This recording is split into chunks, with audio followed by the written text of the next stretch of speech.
Tradicionalmente, se ha considerado que hay dos grandes categorías de marketing. El marketing above the line y el marketing below the line. Se dice que esta es una distinción creada por Procter & Gamble hace bastante tiempo. Y en el marketing above the line se clasifican las técnicas utilizadas más tradicionalmente. La televisión, la prensa, la radio, los exteriores. Son todas aquellas herramientas que permiten llegar a mucha gente al mismo tiempo. Por debajo de esa línea ficticia estaría el marketing below the line, que es una especie de cajón desastre donde se engloban todo tipo de técnicas que contactan más directamente con el cliente. Esto puede ser marketing directo, marketing promocional, fidelización, prueba de producto, el marketing a través del móvil, marketing en el punto de venta, el marketing viral. Todo ese tipo de técnicas son las que están ganando más peso respecto a la parte por encima de la línea. ¿Cuál es la razón detrás de esto? La razón es que hay un cambio de paradigma dentro del marketing de masas y es pasar del alcance a la relevancia. El alcance es lo que se ha hecho tradicionalmente. El objetivo es llegar a mucha gente al mismo tiempo y para esto los mejores medios son los medios above the line porque te permiten con una sola idea y a través de un solo medio llegar a una audiencia muy, muy amplia. Sin embargo, lo que está pasando es que hay una cierta evolución hacia la relevancia. Con la enorme variedad de productos que hay, lo importante no es tanto llegar a todos los consumidores con una misma propuesta, sino llegar a los consumidores que te interesan en el momento correcto con una propuesta específicamente hecha para ellos. Y para eso es muchísimo mejor el marketing below the line, porque las opciones que te da de interactuar son mucho más amplias. Por citar a Philip Kotler, que es uno de los grandes gurús del marketing y que también ha comentado el señor Nystrom antes, en el fondo, lo único que queda para una gran marca es trabajar en ella misma. El marketing es el arte de construir marcas. Si no eres una marca, te conviertes en una commodity.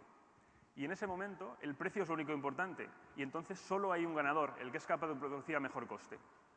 Y eso, producir a mejor coste, es una batalla que la mayoría de grandes marcas tienen perdida. Porque siempre habrá alguien que será capaz de hacer lo que haces más barato. O bien porque está en otro país, o bien porque se contenta con unos beneficios menores. Por lo tanto, la única salida que le queda a las grandes marcas es trabajar en desarrollar esa marca lo máximo posible para que se cree suficiente valor que los clientes estén dispuestos a pagar por ello. Para entrar ya un poco en los temas innovadores que os quería comentar, el primero del que hablaré serán los videojuegos. Ya veréis que algunas de las cosas que voy a contar aquí pueden parecer relativamente extrañas y esa es un poco la idea, ¿no? No mostrar cosas que han hecho grandes marcas a nivel tradicional, como hemos podido ver en todas las buenas presentaciones de ayer, sino ver lo que está saliéndose un poco del radar y que están haciendo también grandes marcas, pero que quizá el gran público no conoce tanto. Los videojuegos son una de las herramientas de marketing más poderosas que se van a utilizar en los próximos años. Por una razón muy simple, y es porque el consumo que los clientes están haciendo de los videojuegos cada vez es mayor. Probablemente para muchos de nosotros pensaremos que eso es algo que solo hacen los adolescentes.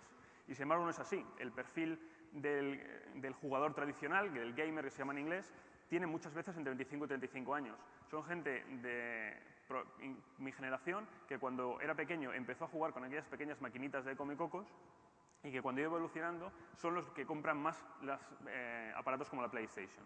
Es verdad que los jóvenes actuales lo han visto desde pequeños y les resulta todavía mucho más natural.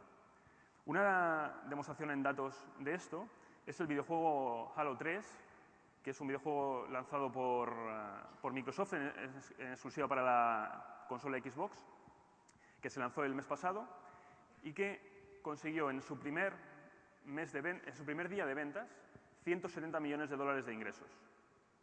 300 millones de dólares en la primera semana. Esto es más que cualquiera de los estrenos de Hollywood en la historia. La mayor película que más ha recaudado ha sido Spider-Man y estaba por debajo de los 140 millones en el primer fin de semana, que es la medida habitual que utilizan en Estados Unidos. Es decir, el lanzamiento de un videojuego ha conseguido más ingresos que el lanzamiento de la mejor película que jamás se ha hecho en Hollywood. De hecho, la industria de los videojuegos en conjunto factura más que toda la industria de Hollywood. Es evidente que las marcas no se pueden permitir estar fuera de este juego. Si nuestros consumidores están consumiendo este tipo de contenidos, las marcas tienen que estar dentro de estos contenidos.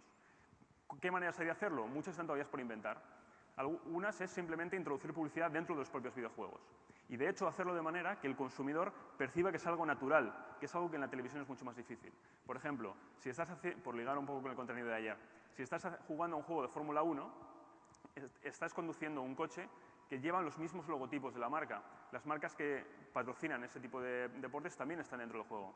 Pero no solo eso, es que lo que vas viendo en tu circuito o lo que vas viendo en tu carretera son anuncios reales de marcas reales que han pagado por estar allí. Es decir, al fabricar el videojuego, los videojuegos contactan con marcas que pagan por poner anuncios en los escenarios que recorren los personajes dentro del juego. Y esto, que es una cosa relativamente estática, porque quiere decir que haces la inversión hoy, pero se va a utilizar durante un montón de años mientras la gente juega a este juego, cuando se empieza a jugar online pasa a ser todavía mucho más interactivo, porque cada vez que la persona se conecta puede ver anuncios diferentes. Es decir, se convierte en una plataforma como la televisión en la que puedes comprar contenidos cuando quieras para que los vean las personas que están jugando en ese momento.